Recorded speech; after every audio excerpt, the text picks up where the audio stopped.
instead of saying play to perfection or play without mistakes, I would rather say play with the consciousness of what the music you're playing in context requires. Play with the mindset and with the awareness of what is needed to deliver the music you're performing. There isn't anything like perfection in the art. The art is you know, any work of art, from visual art to creative art or any kind of art, they are all subject to change. It means that people always come out with better versions of the same thing or an improvement of this, on the same subject. So when perfection is reached, or anybody says or say he has reached perfection or this is the best that happened, I think then there'll be nothing again in the art. Then that's the end of this craft. That's the end of art, and it can never be. It hasn't been like that before. You can have something that seems to be perfect within a season. So you are perfect, you give a good performance. Like take it for instance, in the school, students always talk about, oh, because I'm a teacher and I see students perform, and so they say, our performance last year was the best that happened in this school, that's ever happened in this school. And they themselves are invited, or usually invited, to come to the next year's performance, and they see the outstanding, performances, done by the new students, right? And the best, without anybody talking about it, you don't need people to talk about it. The best becomes, obsolete, and you see something new. So I would say, whenever you have a piece of music to perform with the consciousness of what the music requires. It means you have to be aware of the consciousness. It is what you think about a music that comes out. The worst performance is one in which the performer or the artist isn't thinking about anything. You just play or you just sing. You should try as much as possible to be the embodiment of the art or the piece of work you're acting or you're performing or you're playing. What the audience are interested in is not your mistakes. They are only interested in somebody who is come out, who is out to, who is confident, who knows the storyline, who understands what he or she is doing, and who can be the embodiment of the character. People never look out for mistakes. They just came to enjoy themselves and see who can represent the character properly. So you've seen in many cases where people, are doing the right thing, with the right attitude and everything, and then people don't pay attention to little mistakes they make. All right.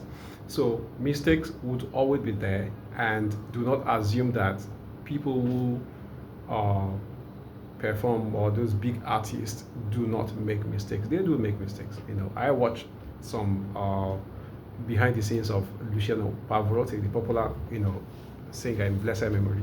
Yeah, they have to do repeats. They have to repeat, and then sometimes they don't get it. They get to do repeats and all that.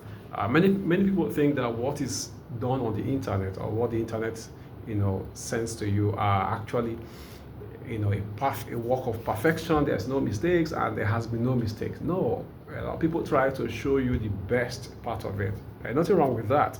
But they go to show you, if they show you also the behind the scene of that, you see that there are some, mistakes here and there, and they always try to, take those, mistakes off. So do not look for perfection, but be aware of what is needed.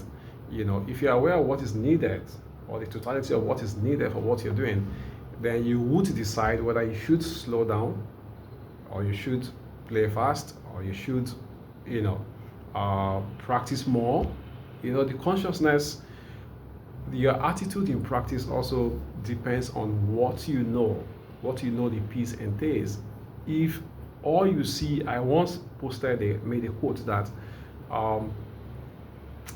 if all you see on the score are notes, beat count, and rest signatures and sharps and flat, said, then you are just subject to many surprises, because every day will be new. All right, you keep hearing different approaches every day. You wonder, where are they coming from? No, you must approach the work of art with some thinking. Why would this man write like this? Why would this happen? And that will, you know, that will push you into some research, all right? And at the end of the day, you come out, being an embodiment of that thing, or that piece of art you're performing, or that piece of work. And people listening to you just feel that, oh, this is great, this is great. And we say, oh, I made some mistake. We never saw any mistakes. We were just there. We saw the character. We could see, the person. We could see the person in what we are doing. We didn't see all that. That's what's important in the art, right? But when it comes to all mistakes, or why am I making mistakes? Why should there be mistakes?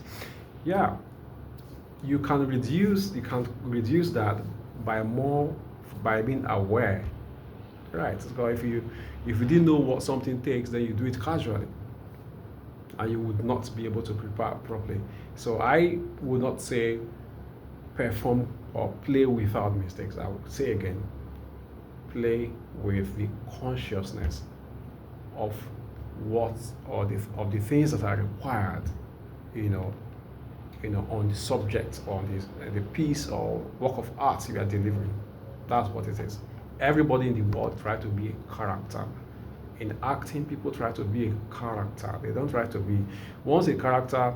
And directors always look for the character, somebody who can be the embodiment of the character, not somebody who can just act the character. It's one thing to be like something or talk like something, but when you switch into being that person, is that what is important? When you switch into being, that scenario, putting yourself in that scenario, then mistakes could be there, but people might not just see it. I'm telling you.